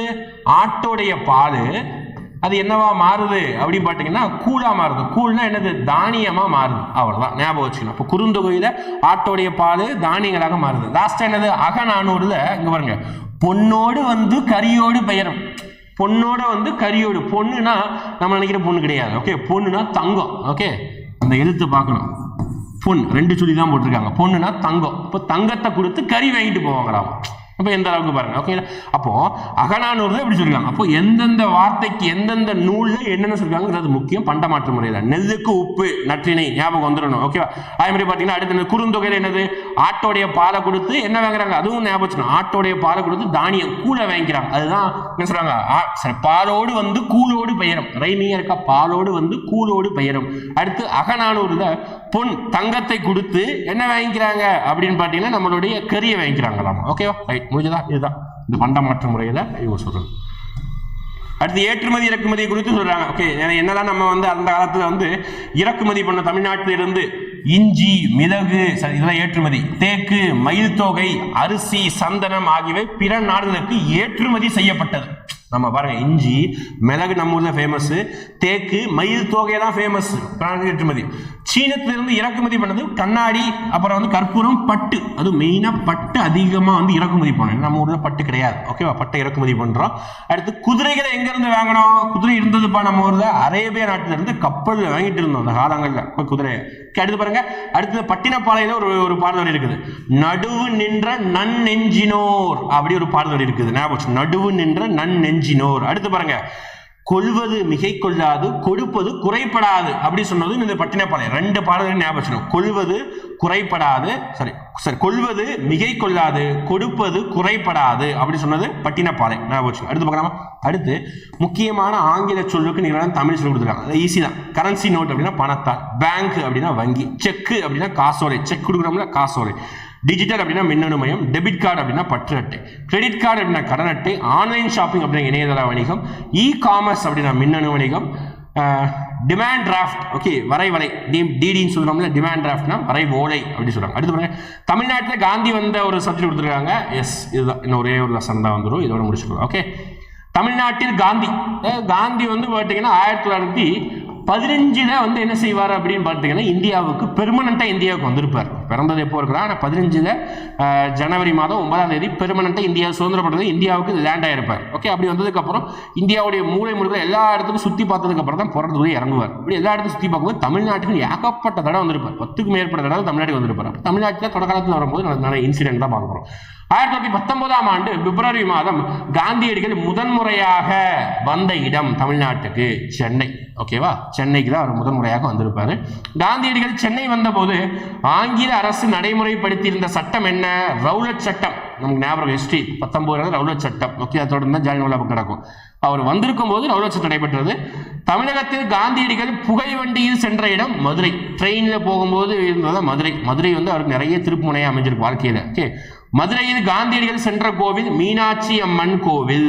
ஓகே அப்பதான் கேள்விப்பட்டார். மீனாட்சி அம்மன் கோவில் நிறைய பேர் வந்து உள்ள விடவே மாட்டாங்க. ஓகே தலித் மக்கள், அதெல்லாம் அவர் கேள்விப்பட்டார். ஓகே அடுத்து ரவுலட் சட்டம் பற்றிய ஆலோசனை கூட்டம் நடைபெற்ற இடம் ராஜாஜியோட வீடு. நடைபெற்றதா ரோல் சட்டத்தில் பிளாக் ஆக்ட் அப்படிலாம் சொன்னாங்கல்ல, அதை எதிர்த்து எங்க வந்து ஒரு கூட்டம் மாதிரி போட்டாங்கன்னா ராஜாஜியோடைய வீடு. அந்த காலத்தில் ராஜாஜி பெரும் தலைவர் தான் காங்கிரஸ்ல. அவருடைய வீட்டில் வந்து கூட்டம் நடத்துறாங்க. அடுத்து 1921ஆம் ஆண்டு செப்டம்பர் மாதத்தில் காந்தியடிகள் வந்த இடம் தமிழ்நாடு. திருப்பி காந்தியடிகள் வர்றாரு. 19 போயிட்டு திருப்பி 21 வராரு. செப்டம்பர் மாதம் கடைசியில் வராரு. ஜி போப் எழுதிய தமிழ் கையேடு தம்மை கவர்ந்ததாக குறிப்பிட்டார் காந்தியடிகள். பாருங்க, ஜி போப் எழுதியிருக்காருல, அந்த இதுல வந்து காந்தியடிகள் வந்து என்ன குறிப்பிட்டிருக்காருன்னா, ஜி போப் எழுதிய தமிழ் கையேடு நம்ம என்னை வந்து கவர்ந்தது அப்படின்னு சொல்லி காங்கிரஸ் சொல்றாரு. அடுத்து 1937ஆம் ஆண்டு திருப்பி வராரு. இலக்கிய மாநாடு நடைபெற்ற இடம் சென்னை. அதுலையும் தலைமை காந்தியடிகள் தான் இருப்பார் 37 தமிழ்நாட்டுக்கு வரும்போது. அடுத்து அந்த உரையில அந்த இலக்கிய மாநாட்டுடைய வரவேற்பு குழு தலைவராக யார் இருந்திருப்பானா, ஊவேசா இருந்திருப்பாரு. அடுத்து அப்ப சொல்லும் போதுதான் சொல்லுவாரு காந்தியடிகள் ஊவேசாவை பத்தி சொல்லுவாரு, இந்த பெரியவரின் அடி நிழலில் இருந்து தமிழ் கற்க வேண்டும் என்னும் ஆவல் உண்டாகிறது என்று கூறியவர் காந்தியடிகள். அந்த பெரியவர் யாரு? ஊவேசா. இப்போ ஊவேசா வரவேற்பு குழுவை காந்தியடி வரவேற்கும் பொழுது அந்த அளவுக்கு தமிழ் பேசியிருப்பாராங்க. அதனாலதான் அப்படி சொல்றாங்க. ஓகே, அடுத்து காந்தியடிகள் தமிழ்நாட்டில் நீராட மறுத்த அருவி குற்றாலம். எஸ், குற்றாலம் இருக்குல்ல, திருநெல்வேலி மாவட்டத்தில் குற்றாலம். அந்த குற்றாலத்தில் நீராட மறுத்திருப்பார். ஏன் அப்படி பார்த்தீங்கன்னா அங்கே வந்து தலித் மக்களை வந்து நீராட விட்டுருக்க மாட்டாங்க. அதனால ஓகே, இன்னும் சொல்ல போனா ஏகப்பட்ட அந்த அருவிகள் தான் ஏகப்பட்ட விஷயம் இருக்கும். சில வந்து பார்த்தீங்கன்னா தமிழ்நாட்டை ரூல் பண்ணும்போது தமிழ்நாட்டில் ஏதோ சம்திங் ஊர் பேரை மறந்து போச்சு. அந்த ஊரில் இருக்கக்கூடிய சின்ன அருவி தான். ஓகே, அந்த அருவியில் பொதுமக்கள் அதை சுற்றி 1 கிலோமீட்டருக்கு பொதுமக்கள் வரவே கூடாது. அந்த அருவியில பொதுமக்கள் குளிக்கவே கூடாதுன்னு தடை பண்ணாங்க. யாரு? ஆங்கில அரசு. எதுக்காக தடை பண்ணாங்க அப்படின்னு பார்த்தீங்கன்னா, இந்த பிரிட்டிஷ்காரங்க அங்க நியூடாக ஆண்கள் பெண்கள் எல்லாருமே நியூடாக குளிப்பதற்காக, இயற்கையில் குளிப்பதற்காக பொதுமக்கள் வேற யாரையுமே அலோவ் பண்ணல. அப்ப எந்த அளவுக்கு அங்க வந்து அந்த பாகுபாடு இருந்தது பாருங்க. இந்த மாதிரி தான் இருந்திருக்கு தமிழ்நாட்டிலையும். ஓகே, தமிழ்நாட்டில் காந்தியடிகள் பணக்கார வீட்டில் தங்கிய ஊர் எந்த ஊர்னா கானாடு காத்தான் அப்படின்னு சொல்லிட்டு ஒரு பணக்கார வீட்டில் தங்கியிருப்பாரு. அது நிறைய கதைகள் தான் ஸ்கூல்ல புக்கில் மென்ஷன் பண்ணியிருப்பாங்க. அந்த பணக்கார வீட்டில் நிறைய பழைய பொருட்களையும் நிறைய ஃபாரின் பொருட்களை வந்து வாங்கி வச்சிருப்பாங்க. அதை வாங்கி வச்சிருக்கும் போது காந்தி வந்து கிரிட்டிசிசம் மாதிரி சொல்லுவார் அந்த கானாடு காத்தானுடைய ஓனர் வீட்டில்.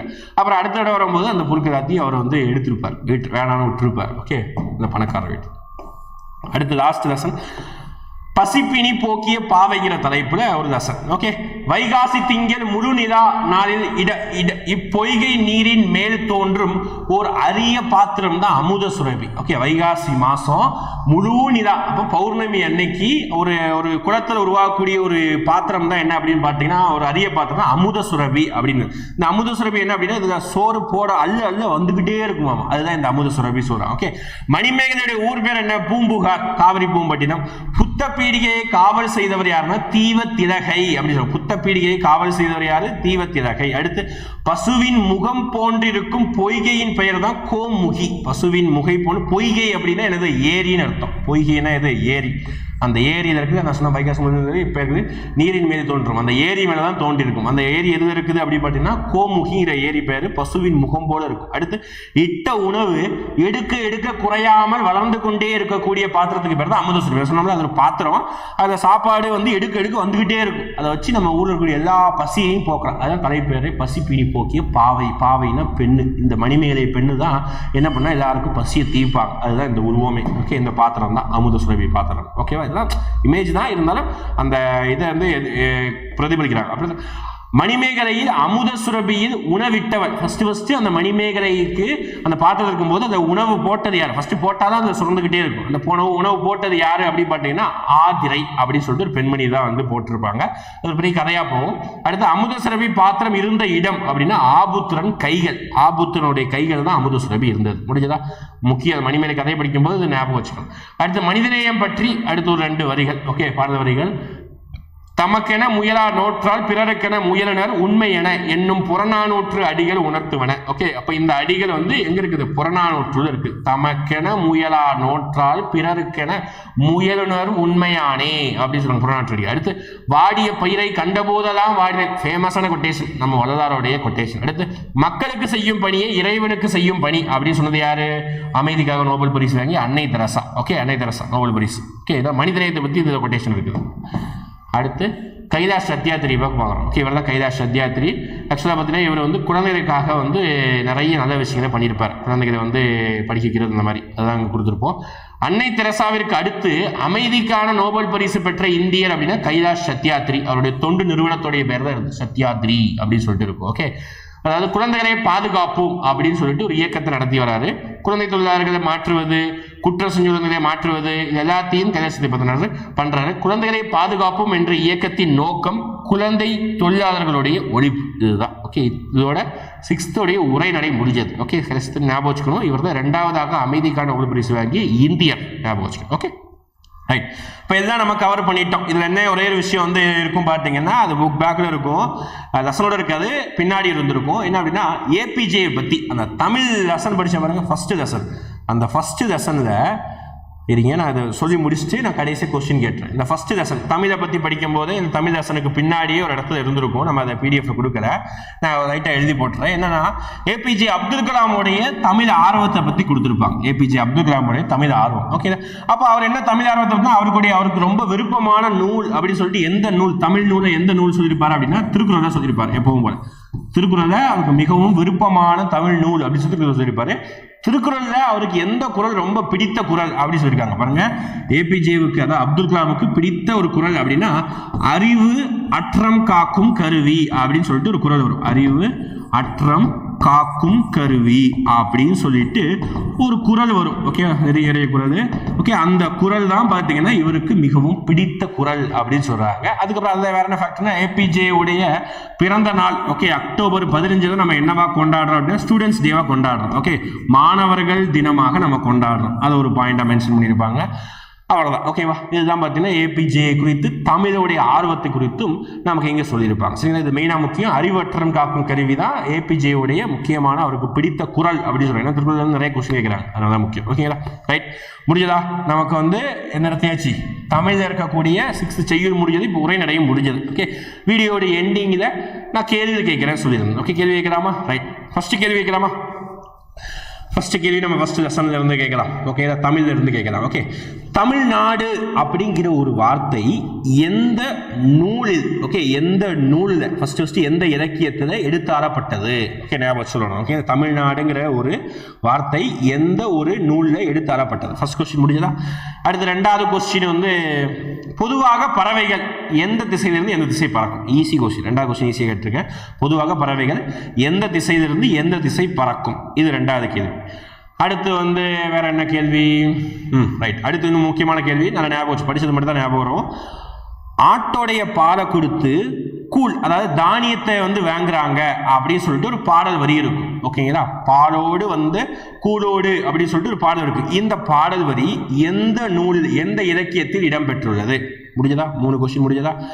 அடுத்து பார்த்துக்கிட்டீங்கன்னா நம்மளுடைய என்ன சொல்லலாம், எஸ், திருக்குறள் என்ன வகையான நூல்? ஓகே, இது சொல்லணும். நம்ம வந்து இது லெசன் நடத்தும் போது சொல்லணும், திருக்குறள் என்ன வகையான நூல்? திருக்குறள் நாலடியார் ஒரு அப்படின்னு சொல்லிட்டு ஒரு டாபிக் சொல்லியிருப்போம். ஓகே, அதை நீங்கள் சொல்லணும். அப்புறம் கடைசியாக நம்ம சொல்லணும்னா காமராஜரை பற்றி ஒரு கொஸ்டின் கேட்டுடலாம். காமராஜர் பாரத ரத்னா விருது வாங்கிய வருடம் என்ன? ஓகே, 5 கொஸ்டின் கேட்டிருக்கோம். இந்த 5 கொஸ்டினுக்கு கமெண்ட்ஸ்ல மென்ஷன் பண்ணணும். நிறைய பேர் வீடியோ பார்த்து கமெண்ட்ஸ்ல மென்ஷன் பண்ணாமல் இருக்கீங்க. எல்லாருமே மென்ஷன் பண்ணுங்க, அப்பதான் வந்து எந்த அளவுக்கு புரிஞ்சிருக்கு தெரியும். நடத்துகிற சப்ஜெக்ட் உங்களுக்கு எந்த அளவுக்கு புரிஞ்சிருக்குது அதையும் உங்களுடைய கமெண்ட்களை நீங்க தெரிவிக்கலாம். ஓகே, அப்பதான் நம்ம அடுத்தடுத்த வீடியோக்களை நம்ம இப்படி நடத்தலாம் அப்படி நடத்தலாம் நாங்களும் யோசிப்போம். ஓகேங்களா, தேங்க்யூ. அடுத்த வீடியோவில் நம்ம இது குறித்து கொஸ்டின் டிஸ்கஷனை பார்க்கலாம். ஓகே.